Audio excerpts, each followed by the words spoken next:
Nicolas Bétou est avec nous. Rebonjour Nicolas. Rebonjour. Et de deux, après Arnaud Bloquel, le chef étoilé qui avait reçu un redressement de l'URSSAF de 14 000 €. On en avait parlé ici même parce qu'il prenait ses repas dans son restaurant. Un autre restaurateur vient d'être redressé de 13 000 €. Et oui, et pour le même motif, lui et sa femme prennent leur repas sur place dans leur restaurant.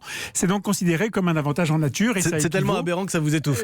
Et ça équivaut à une rémunération sur laquelle ils doivent payer des charges sociales. Bon, cette fois, le redressement se montait même à 24 000 €, mais après négociation, le contrôleur URSSAF semble avoir admis de se baser sur un prix de menu non pas de 23 €, mais de 14 sans le dessert. C'est totalement irréel. Gérald Darmanin avait d'ailleurs très vite réagi à la première histoire, celle d'Arnaud Bloquel. Oui, il avait lui-même estimé que cette situation était absurde et issue d'une règle obsolète. Tellement Attendez, absurde. vous avez un verre d'eau. Allez-y Nicolas. Vous savez, on est en direct. C'est aussi le jeu. Tout va bien se passer, mais je sens très bien que ça vous est resté en travers de la gorge. Permettez-moi, c'est trop facile. Tellement absurde, tellement exaspérante pour les administrés.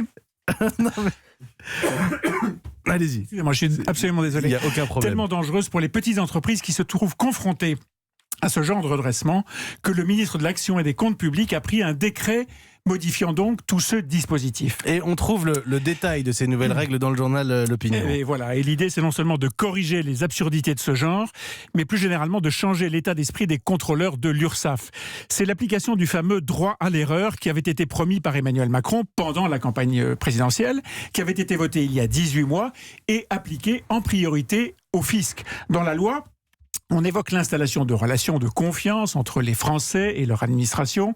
Et Bercy explique qu'il faut passer d'une administration qui contrôle et qui sanctionne à une administration qui conseille et qui accompagne, qu'il faut remplacer la défiance par la confiance. On sent là à votre ton que vous n'y croyez pas trop. Ben non, pas trop, enfin pas pour l'instant, parce que à la vérité, il y a bien sûr les règles, et c'est une très bonne chose que Gérald Darmanin les fasse évoluer pour mettre fin à certaines absurdités, mais il y a l'esprit, et en particulier celui des inspecteurs de l'URSSAF, comme du fisc d'ailleurs. Je ne mets pas en cause leur bonne foi, mais seulement le fait qu'ils ont été formés pour chasser la fraude, pas pour conseiller. Dans l'invraisemblable maquis de la réglementation fiscale et sociale, on leur a appris à traquer le moindre retard, la moindre erreur du contribuable ou de l'employeur. On leur a dit qu'ils étaient présumés de mauvaise foi, et voilà qu'il faut maintenant les considérer de bonne foi. Un tel renversement, un tel changement de culture, malheureusement, ça prend du temps. L'absurde n'a pas encore disparu.